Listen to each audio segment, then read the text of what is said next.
visita y una agenda muy apretada porque participó en la misa de intronización del inicio del pontificado del Papa León XIV. En estas imágenes que vamos a compartir con ustedes, que la posteó la Presidencia de la República y el propio presidente, podemos ver al mandatario junto a su señora esposa, doña Lavinia Balbonesi, saludando en un corto pero efusivo encuentro con el Papa, allí en los interiores del Vaticano, con otros jefes de Estado y de gobierno, además de reyes. 200 misiones diplomáticas y gobiernos y presidentes estuvieron presentes allí en el Vaticano en esta, como hemos dicho, misa de intronización, el inicio del pontificado del Papa León XIV. El presidente estará volviendo en cuestión de horas, porque esta semana corta tiene que preparar su discurso para lo que será, como hemos dicho, la posesión de mando el próximo 24 de mayo, este sábado, ante el Parlamento, la Asamblea Nacional.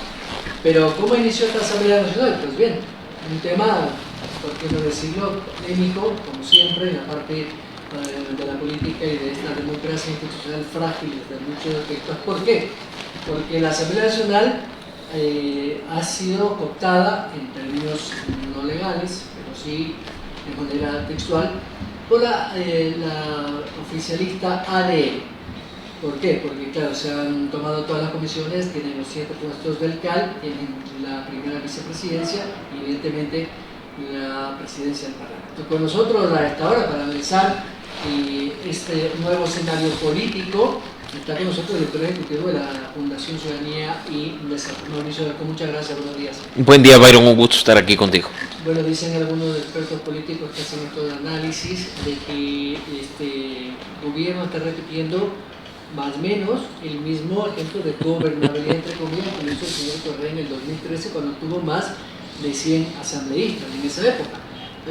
Vamos a repetir lo mismo del pasado de lo que se puede leer en entre líneas con esta nueva administración del Parlamento. Byron, 2 errores no hacen un acierto. Y si lo que sucedió en 2013 estuvo mal, porque constituyó un acto de abayazamiento de las instituciones dentro de la Asamblea Nacional, hoy en otras manos no tiene por qué ser democrático y ser aplaudido por quienes buscamos que la Constitución y la ley sean respetadas. Es cierto que en un órgano como la Asamblea Nacional mandan los votos, pero la ley está para ser cumplida. Y aunque a algunos les disguste o les incomode, hay una buena parte de esa asamblea que en este momento no se encuentra representada. Y vamos al primer acto, el de la elección de autoridades al interior de la Asamblea Nacional. Porque la Ley Orgánica de la Función Legislativa es muy clara al señalar que primero, en cuanto a vocalías, tienes que asignarlas a las bancadas formal y legalmente constituidas. Y únicamente hay 2. La Revolución Ciudadana en alianza con Reto y ADN. Por lo tanto, 2 de esas 4 vocalías disponibles debían haberse asignado a estas 2 organizaciones políticas.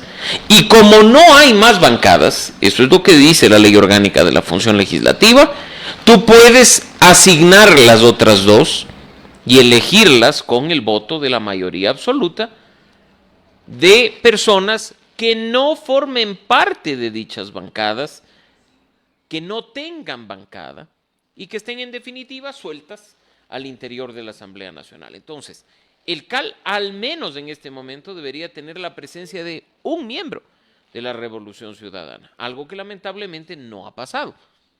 Vamos al segundo acto, el del día viernes. Una movida política, un ajedrez político, vi a gente en redes sociales autoaplaudiéndose por el buen resultado, por haber hecho bien los cálculos, por haber hecho las asignaciones en las comisiones, pero nuevamente se cae en el mismo error que en periodos anteriores. Resulta que la comisión de niñez es comisión de castigo y que además, no conformes con eso, le entregan la presidencia de esa comisión a Ricardo Patiño. Que la Comisión de Garantías Constitucionales es una comisión de castigo. Por favor. O sea, estamos repitiendo la historia. Y estamos además poniendo en evidencia la gran incoherencia de algunos que criticaban voz en cuello todo lo que se hacía en el año 2013, cuando habían 100 legisladores formando parte de la mayoría, pero hoy se sienten felices de que el estado de venganza y de retaliación esté activo en la Asamblea Nacional. ¿Qué viene después? Ahora, dicen algunos que esta mayoría coyuntural, como casi siempre sucede en los parlamentos, lo hemos visto en los últimos tres, lo que le pasó al señor Lasso es un ejemplo, lo que le pasó al señor Daniel Noboa al inicio, cuando acordó con el señor Henry Crofley para que sea presidente, se rompió rápidamente. Y aquí no sé si podría suceder lo mismo, porque le escuchaba a Alfredo Serrano, el jefe de la bancada, si se quiere, o jefe del grupo parlamentario, que ahora solo quedan tres, porque uno ya se fue con el gobierno, así de fácil, no duró ni una semana que ya se cruzó de bando, y que ellos no están con el gobierno, pero tampoco están con la Revolución Ciudadana, lo que hace prever que en el primer altercado legislativo por el debate de las leyes, a propósito ya llegó una polémica, podrían no votar con el gobierno y ahí ya no tendrían los 77 votos que tuvieron para elegir a Olsen. ¿Se puede prever ese escenario? Bueno, mira, yo creo, Byron, que los resultados de elección de autoridades y de conformación de comisiones dejan bastante claro que no hay una hoja de ruta ni un acuerdo legislativo formalmente hablando y que estamos frente a cuestiones coyunturales de reparto. Nils Olsen y la señora vicepresidenta de la Asamblea fueron elegidos con 80 votos, incluyendo estos que tú mencionas del Partido Social Cristiano. Ya hubo problemas para la segunda vicepresidencia. Pachacutic ni siquiera fue capaz de lograr el mismo número de votos. El primer candidato no fue aprobado. La segunda candidata en su primer intento no fue aprobada y tuvieron que mandar a un receso para lograr un votito extra e insistir de una forma bastante anómala, legalmente hablando. Terminan hasta violando el tema de la paridad de género en las vicepresidencias de la Asamblea. O sea que, ¿qué acuerdos? O sea que esta nueva mayoría podría ser, digamos, muy coyuntural por lo que estamos hablando, y me parece que el primer punto de quiebre será esta ley que acaba de enviar el presidente el día sábado. No han perdido tiempo, ya la tenía preparada, pero dicen algunos expertos constitucionalistas que de económico urgente, que establece la norma 30 días, es decir, el 17 de junio ya debería haber aprobación o homologación, tiene unas inconsistencias constitucionales, porque topa no solo materias económicas, sino jurídicas, penales y hasta constitucionales. Pero el CAL, que tiene 7 miembros, tiene mayoría de ADN, la va a pasar. Sí. Y la comisión de... Como en 2013 lo hizo el correísmo, ¿no? Entonces, acá lo importante es dejar en evidencia, Byron, y qué bueno que tú lo digas, que lo que hoy estamos viendo es una réplica de lo que vimos hace unos años. Y que 2 errores no hacen un acierto. Y que son las mismas mañas de la política. Solo que con distinto membrete. Porque incluso algunos mañosos de esa organización hoy están vestidos de morado y están actuando con la mayoría, ¿no? Incluso presidiendo comisiones. Lo cual es bastante gracioso. Pero es importante lo que tú traes, porque ahora habrá que ver, por ejemplo, si esos 6 votos de Pachacutic, que han estado moviéndose con la mayoría, están de acuerdo con el régimen penal que está contenido en este proyecto de ley de urgencia en materia económica, ¿no? Hay muchos temas ahí. El gobierno y los vocales del gobierno, incluso la presidenta del bloque, la vocera del bloque, dice que no juega siempre con él. Si no están de acuerdo, entonces son cómplices de la mafia. Así lo dijo, me acuerdo, el año pasado cuando no se aplicó. Y lo repetirán, y lo repetirán. No, es que los que no aprobaron son los malvados que están con la mafia. Entonces, ese discurso de pronto al ciudadano le pega, sí, qué malo, no le aprueban al gobierno eso, que nos va a ayudar a controlar la desempleo. Entonces, esa línea narrativa, que además de algunos medios también le hacen preocupa, porque lo que buscamos es gobernabilidad. Y mira, lo que buscamos es que se respeten las instituciones. Creo que en este país nadie se opone a que el gobierno haga su trabajo para combatir frontalmente a la inseguridad, al narcotráfico, al crimen organizado. Pero que lo hagan bien, por favor. ¿Quién asesora jurídicamente al presidente de la República para presentar dentro de un proyecto de ley este Frankenstein? Porque no tiene otro nombre. Mira que incluso es tan brutal el proyecto que siendo una ley ordinaria la presentada, pretende reformar una ley orgánica como el Código Orgánico Integral Penal. Ya empezando por ahí, se rompe hasta el principio de jerarquía normativa. No se diga tantas otras cosas que están en la Constitución, en la ley orgánica de la función legislativa, que han sido señaladas en múltiples ocasiones por la Corte Constitucional, como el principio de unidad de materia, Byron. Tú no puedes, sobre pretexto de la urgencia en materia económica, meter cualquier barbaridad. No puedes pretender modificar la Constitución con un proyecto de ley. Entonces mi invitación es: no nos escuche ni a Byron Galarza, ni a Mauricio Alarcón, ni a los invitados del día de mañana y del resto de la semana. No. El proyecto es muy corto. Ábralo usted mismo, lea, y aunque le llame la atención por entregarle al gobierno herramientas poderosas para luchar contra la mafia, contra el crimen organizado, piense si lo está haciendo de la manera correcta. En lo personal, creo que no.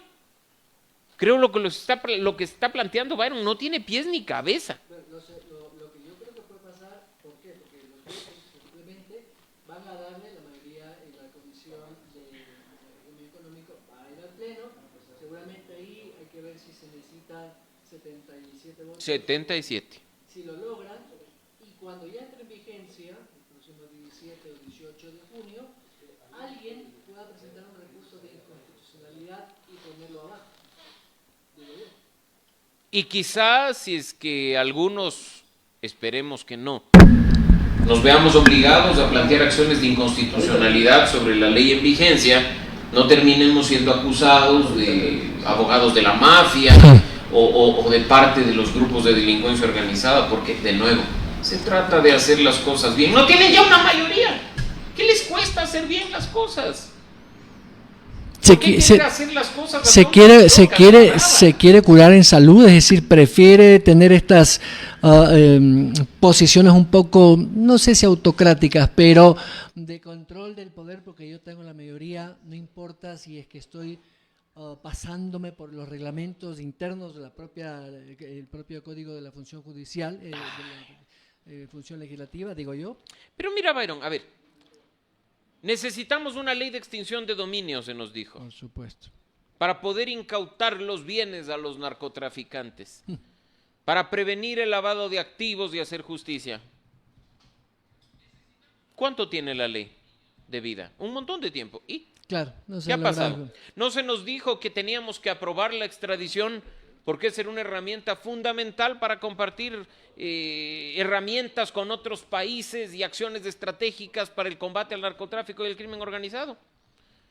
La semana pasada Ecuador acaba de aprobar la extradición de la primera persona ecuatoriana a los Estados Unidos por violación a una menor de edad, no por narcotráfico, no por crimen organizado.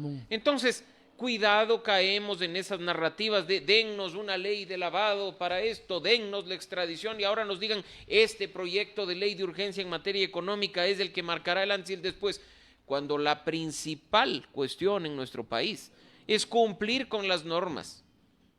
Normas tenemos suficientes ya. Y además podemos también contravenir con, digamos, acuerdos internacionales que Ecuador ha suscrito, tratados internacionales que tienen que ver, por ejemplo, con derechos humanos, inviolabilidad del domicilio, en fin, algunas cosas que también topa este proyecto. Totalmente, y yo te digo, son cosas que nos deben preocupar, porque mira que por ahí hay una disposición en el proyecto de ley económica urgente que intenta cambiar las disposiciones constitucionales respecto de los estados de excepción y el conflicto armado interno. O sea, puenteando a la Corte Constitucional, violando la norma suprema, o sea, una ley modificando la Constitución. ¿No era lo que criticábamos del que hace algunos años modificaba la Constitución por decreto ejecutivo? Entonces, de nuevo, dos errores no hacen un acierto. Lo que estuvo mal antes está mal ahora si se lo hace de la misma manera. Hay que recuperar la coherencia, no la conveniencia en función de los actores que forman parte de la política nacional. Y ustedes como observatorio legislativo, y me imagino que también les ha sorprendido esa información que se publicó en algunos medios, donde había donde hay tres asambleístas que entre los tres superan los 26 millones de dólares en patrimonio, dos del oficialismo de ADN, uno de la provincia de Los Ríos y otro de la provincia del Oro, y un legislador de Manabí. Entre los tres suman 26 millones de dólares, un poquito más creo. El uno tiene 10 millones, el otro tiene 20 millones y el de Revolución Ciudadana 6 millones. O sea, a mí realmente como ciudadano me causa, no sé, escosor diría yo, pues, ¿cómo un político llega con 20 millones de dólares? O sea, ¿para qué va? ¿Para qué es político? Si ya, bueno, digo esperemos que primero esos recursos sean bien habidos. Me imagino que la Contraloría tiene que haber auditado. Segundo, que la pregunta que tú haces tenga como respuesta porque ya se cansaron de hacer plata y quieren servir al país. Yo prefiero pensar bien, mira, qué bueno, que al menos tengamos esos datos. Ojalá después no se intente ocultarlo mediante resoluciones que hablen de protección de datos personales o de temas de seguridad y patrimonio. Así es que hay que estar más bien muy atentos. De momento, los datos están ahí. Y agradecemos el trabajo de los medios de comunicación que así como nosotros lo hemos hecho en el Observatorio Legislativo y en Radiografía Política, ya ponen cifras y datos de pago de impuestos, de patrimonio declarado, de propiedad en empresas que puede derivar en posibles conflictos de interés. Entonces, en buena hora, por ese trabajo del periodismo serio y responsable, ahora nos corresponde estar atentos para ver si es que efectivamente están ahí para servirnos y representarnos, y no simplemente para ver cómo hacen que el patrimonio crezca. Podemos darle también el beneficio de la duda a estos jóvenes asambleístas. Hay uno que tiene apenas 18 años, que además había sido asesor o asistente de un asambleísta del oficialismo. Y bueno, lo pusieron en la lista y salió porque tenía que por salir. obra del arrastre. Sí. Pero claro, todos nos preguntamos, ¿cómo puede un joven de 18 años, con todo el respeto, porque hay muchos jóvenes muy capaces e inteligentes, entender esta dinámica de la lógica de qué es una ley orgánica, qué es una ley ordinaria? No sé, o sea, si para nosotros, los mortales comunes y corrientes que no estamos en la política, tenemos que prepararnos para entender un poco. ¿Cómo podemos esperar que estos jóvenes, porque hay entre 18 y 30 años, casi bastantes, 40%, ¿no? Mira, yo creo que ni la juventud es garantía de nada, ni es un lastre para nadie. Yo creo que lo que hay que esperar, y lo he dicho en varios espacios y en varios medios de comunicación, es a ver primero cómo conforman sus equipos de trabajo. Claro, asesorarse. A ver segundo, lo que hacen dentro de la Asamblea Nacional. Y tercero, a ver si actúan con responsabilidad en general. Entonces, mira, si yo soy una persona de 19 años que está en primero o segundo año de universidad, al menos me tomaré el tiempo de escoger bien a un par de asesores a propósito de la comisión en la que me han puesto, ¿no? Entonces revisemos los equipos de trabajo. Después, veamos si es que esos legisladores al menos piden la palabra y hacen una intervención coherente, sensata, aunque sea leyendo, no importa. Claro. Pero al menos un aporte a la discusión en proyectos de ley o en procesos de fiscalización. Lo cierto, y con esto terminamos, Mauricio, es que, por ejemplo, yo no he escuchado ni a un solo legislador de la oposición, ni de RC, ni de las otras bancadas, porque no les han dado el derecho a hablar, como dice el Parlamento, es decir, a hablar. Esperemos esto escuchar en la voz, por lo menos. ¿Te acuerdas que eso pasaba en 2013, no? Claro. Cuando les apagaban el sistema y les apagaban el micrófono. Doña Gabriela Rivadeneira. Dos errores no hacen un acierto. Tienen la gran oportunidad, señores del oficialismo, de demostrarle al país que son mejores que aquellos que estuvieron hace unos años, que sí son demócratas, que sí son responsables, que sí actúan con transparencia y con responsabilidad. No pierdan el tiempo en venganzas estériles o en revanchismos que no nos llevan a nada. Demuéstrenle al país que son mejores y les aseguro que los ecuatorianos sabremos reconocer esos resultados. Mauricio, muchas gracias. Gracias, Byron. Un buen día. Mauricio Alarcón, director ejecutivo de la Fundación Ciudadanía y Desarrollo un observatorio ciudadano que precisamente es